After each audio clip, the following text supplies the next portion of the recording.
पतंग और मुआफी की कहानी। एक छोटे से गांव में जो सरसब्ज पहाड़ियों के दरमियान बसा हुआ था, कैफ नाम का एक नेक दिल लड़का रहता था। अल्लाह ने इसे एक मोहब्बत करने वाले खानदान से नवाजा था। कैफ बहुत मेहरबान और दूसरों की मदद के लिए हमेशा तैयार रहता था। गांव के बुजुर्ग और बच्चे सभी इसे बहुत पसंद करते थे।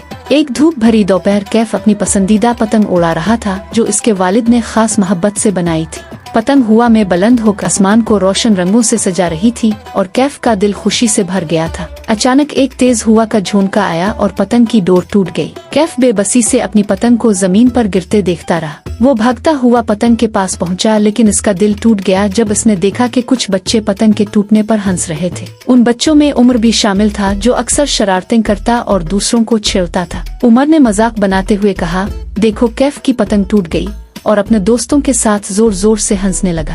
कैफ को बहुत दुख और गुस्सा आया, लेकिन इसने अपने आप को जवाब देने से रोका। इसे अपनी माँ की बात याद आ गई। गुस्से के वक्त नबी करीम सल्लल्लाहु अलैहि वसल्लम के सब्र को याद करो, मुआफी ही दिल का सुकून है। कैफ ने गहरी सांस ली और मुस्कुरा कर उमर के पास गया। कैफ ने नरमी से कहा, कोई बात नहीं उमर, मैं तुम्हें मुआफ करता हूँ, आओ हम मिलकर पतंग ठीक करते हैं। उमर हैरान रह गया, फिर थोड़ी हिचकिचाहट के बाद इसने सर हिलाया। दोनों ने मिलकर पतंग को मुरम्मत किया और एक नई दोस्ती का आगाज हुआ। कैफ के मुआफ करने के अमल ने उमर का दिल बदल दिया और इसे मेहरबानी सिखाई। बाद में एक बड़े दरख्त के साए तले बैठकर कैफ ने अल्लाह का शुक्र अदा किया कि इसने इसे मुआफ करने की ताकत दी और नेकी की राह दिखाई। जैसे ही सूरज गुरूब होने लगा, कैफ ने महसूस किया कि टूटी हुई पतंग की नई खूबसूरती एक सबक थी कि सब्र और मोहब्बत से जो चीजें जोड़ी जाएं, वो दोस्ती और तरक्की की अलामत बन जाती है। इस दिन के बाद कैफ और उमर न सिर्फ मुरम्मत शुदा पतंग उड़ाते थे, बल्कि अपनी नई दोस्ती को भी मोहब्बत और एहतराम के साथ परवान चढ़ाते थे। कैफ और उमर की कहानी पूरे गांव में फैल गई और सब ने मुआफी की ताकत और हर हाल में अल्लाह का शुक्र अदा करने की अहमियत को सीखा। सबक: मुआफी दिलों में सुकून पैदा करती है और अल्लाह का शुक्र दिल को मजबूत बनाता है।